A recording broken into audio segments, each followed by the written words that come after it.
E aí, gente, Hackerman aqui. No vídeo de hoje a gente vai falar sobre inteligência artificial nos games. E agora a gente vai só recapitular o que estava acontecendo. Que a gente está lendo artigos sobre navegação, né? Usando inteligência artificial. Navegação em games, né? E eu dei o exemplo do mapa do Tibia, né? Que é um mapa inteiramente complexo, né? A forma como ele é estruturado. Eu dei o exemplo de Alahar, né? Que, por exemplo, para mim é um mapa muito complexo, é um mapa muito difícil de entender no começo, até porque eu não estou tão habituado com Alahar no Tibia, né? Então, é um mapa complexo. E é um mapa que quando você explora, você vai liberando caminho e mesmo assim. Você tem que ir conhecendo, né? É por experiência, né? Que você vai aprendendo como funciona. Então, conseguir se movimentar de forma eficiente num mapa como esse, para uma inteligência artificial que vai agir de certa forma independente, né? É um pouco complexo. Aí você tem o mapa do World of Warcraft, nesse caso, né? Do Terra. Então, um sistema explorar um mapa sozinho, de uma forma coordenada, sem morrer, matando os monstros, fazendo as quests, é uma coisa muito complexa. Não é uma coisa simples. Embora tenha uma peça ao nosso favor, né, na nossa balança. É que o sistema dos inimigos é fixo. O dos jogadores não. O dos jogadores é um pouco mais dinâmico, né? Então, quando você vai lutar contra jogadores, você vai ter uma dinâmica um pouco imprevisível. Porque você não conhece como eles jogam, depende da classe que eles estão usando. Mas no fim, contra monstros, você tem um padrão. E esse padrão é um sistema fixo. Então isso é importante, porque como os jogos atuais, né, usam padrões de sistemas fixos nos monstros, a gente tem uma balança ao nosso favor, porque obviamente é fácil para uma inteligência artificial aprender a, a matar os monstros, mesmo em um sistema complexo, porque eles são previsíveis, né, depois de um tempo. E aí, relacionado à flexibilidade no game, né, ele vai citar um cara chamado Kisarnek, provavelmente um russo, né, um artigo dele. Ele vai falar da definição de skill do game, né? De habilidades, né? Duas habilidades que os agentes de inteligência artificial têm que ter, né? Duas skills que eles precisam. A primeira é muito importante para o Tibia, por exemplo, para fazer um sistema que joga no Tibia, que é o meu foco, na verdade, né? Mas você pode ter noção de outros jogos também. Por exemplo, a noção de progresso. Eu tenho isso no Tibia muito, da questão de eu progredir em conhecer, por exemplo, Yalahar, que eu não conhecia tão bem. Então tem uma noção de progresso, tipo, eu tô conhecendo esse mapa, eu tô indo. Às vezes você nem vai ganhar level naquela hunt, mas você vai lá pra conhecer, pra ver como funciona, liberar mapa, e isso eu acho que é bem assim, é bom, porque de repente você vai upar um personagem de menos level, você já sabe que aquela hunt é fácil pra tal level, então eu gosto bastante de fazer isso. Então a questão de não é só você explorar o mapa. E não é só você cuidar pra não morrer, né? Não enfrentar monstros fortes e tal. Mas também a questão é você ter a noção de exploração e de que você está progredindo na sua exploração. Que não é uma exploração inútil. É uma coisa que a gente faz muito. Eu não vou ficar explorando todo o mapa do Tibia, sabe, randomicamente. Eu gosto de focar nas coisas que são importantes. Então, eu pego o level 30, por exemplo, vou para Yalahar, depois vou para Darasha. Então eu vou para lugares que realmente eu sei que eu vou para nesse momento. Dos que eu conheço, né? Eu só conheço esses dois. Então a questão é que de entender o mapa não é o suficiente. Mas você ter a noção de experienciar o game, né? De viver o game, no caso. Então essa é a primeira, né? Noção de progresso no jogo. E eu não sei como traduzir a viability, mas você ter um número grande de estilos de jogo, né?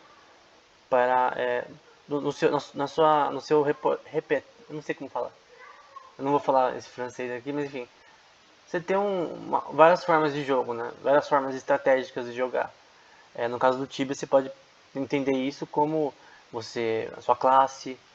Se você é Knight, você vai ser um cara mais tanque, né? Você vai tancar os caras te batendo. Se você é Sorcerer, você vai tentar aplicar magias de longa distância. Enfim, É mais ou menos isso que é a questão dos estilos de jogo.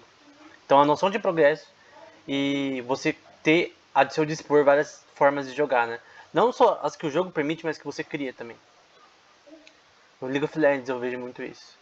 E aqui o paper do Cesarnek é que normalmente eu tenho visto que as pessoas citam o primeiro nome, né?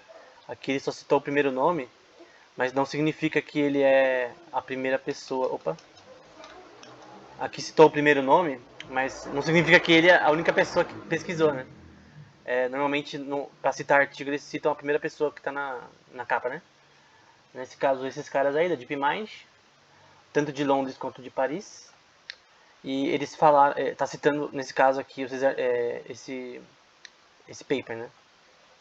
Eu queria falar um pouco desse paper, algumas partes desse paper. Que nessa parte em laranja, por exemplo, vai dizer que um exemplo pode ser procurar, classificar jogos, né? Do ponto de vista de complexidade computacional. Então, por exemplo, você vê jogo como xadrez. Você tem uma complexidade fixa de xadrez, que você fala, é assim que o jogo funciona, e eu vou precisar de tal velocidade de processamento computacional para resolver esse problema. No caso, jogar xadrez, que é um problema resolvido hoje. Tanto com a Deep Blue, que ganhou do Garry Kasparov em 1997, tanto quanto o sistema de inteligência artificial. Na parte em verde, a gente vai ver que, entretanto, um jogo pode ser difícil, né, computacionalmente, né, para resolver um único problema. Não, pera, desculpa. Não é porque um jogo é complexo que ele é divertido, né, ou interessante. Mas no caso do Tibia, a gente tem um jogo complexo e interessante ao mesmo tempo. Então a gente pode usar essas duas partes aí para o nosso design. Outra coisa importante também são jogos de alta interação com os players. Isso aqui é uma coisa que eles vão falar muito. Que eles vão falar que aqui nós iremos demonstrar a combinação de teoria de gráficos e teoria dos jogos, né? Para prover, né, ferramentas úteis, né? Para analisar a estrutura geral dos jogos, né? Em que você tem muitos jogadores. Então a questão é você tentar analisar de uma forma gráfica, topológica, a forma como jogadores interagem no mundo complexo. Então o Tibia é um exemplo. É um exemplo que você tem uma grande variedade de classes não, né? Mas de poderes, né? Runas, uma grande variedade de itens, uma grande variedade de formas de jogar de players. Então por exemplo, nesse caso de uma guerra que teve no servidor Nostalrius, né, no OT, em 2020, por sinal, bem recente, você jogar dentro desse mapa, né, você participar do PVP de um jogo como esse, né, é difícil. Tem que ter muito dedo, né, tem que ser bem assim rápido, tem que entender a forma de jogar em grupo. Normalmente tem alguém liderando, normalmente no Discord. Enfim, é complexo. O Tibia não é complexo em si. Tanto que a gente tem bot de Tibia faz tempo, que funciona muito bem, de repente melhor que o player. Mas a questão é que uma coisa que eu vi recentemente no curso de Reinforcement Learning do David Silver, que foi um dos caras principais aí da DeepMind relacionado ao AlphaGo, né, da criação do AlphaGo, e ele aparece no comentário do AlphaGo. Então ele tem um curso da DeepMind dele, né, dele ensinando, né, Reinforcement Learning, e que é aprendizado de reforço, né? E no curso de hoje, na verdade, na última palestra, ele falou na questão de não na questão de complexidade de um jogo, mas a questão que às vezes você fala, nossa, o bot joga tão bem, mas a inteligência artificial, por exemplo, no jogo Go ou no xadrez, ultrapassou os bots em um nível, sabe, exponencial. Então hoje jogos como o Go, o xadrez eu não sei tanto porque tem o Stockfish, eu não sei se o Stockfish usa inteligência artificial, mas por exemplo no Go não tem nenhum sistema que não use inteligência artificial que é melhor que o Go, que o AlphaGo, desculpa. Então no jogo Go, no jogo milenar chinês lá, não tem nenhum outro algoritmo ou forma computacional de você ter um sistema tão bom quanto o de inteligência artificial. Então muitas vezes o sistema de inteligência artificial de um jogo específico, ele supera todos os outros tipos de algoritmos dessa área. Então, no caso do Go foi assim. Então, você acha que os bots hoje são bem feitos? Talvez um sistema de inteligência artificial que joga Tibia seria extremamente mais perfeito, extremamente mais poderoso. E quem sabe, com a forma certa de fazer, ser o melhor jogador do mundo, né? Como a gente tem visto em diversos jogos por aí. Como o Go, xadrez, entre outros. Que a gente já tem um nível que ultrapassa os seres humanos em habilidade no jogo, né? Embora às vezes seres humanos, por exemplo, no xadrez, eu vi recentemente que o Magnus Carlsen teve tipo um campeonato, né? E um cara tava usando o Stockfish, se não me engano. Eu acho que o Stockfish ou o Alphazir, um dos dois. Ele tava trapaceando o cara num torneio, né? E aí ele caiu contra o Magnus Carlsen, que é um dos melhores do mundo, se não o melhor. E empatou, né? No caso, o Carlsen empatou com o Stockfish.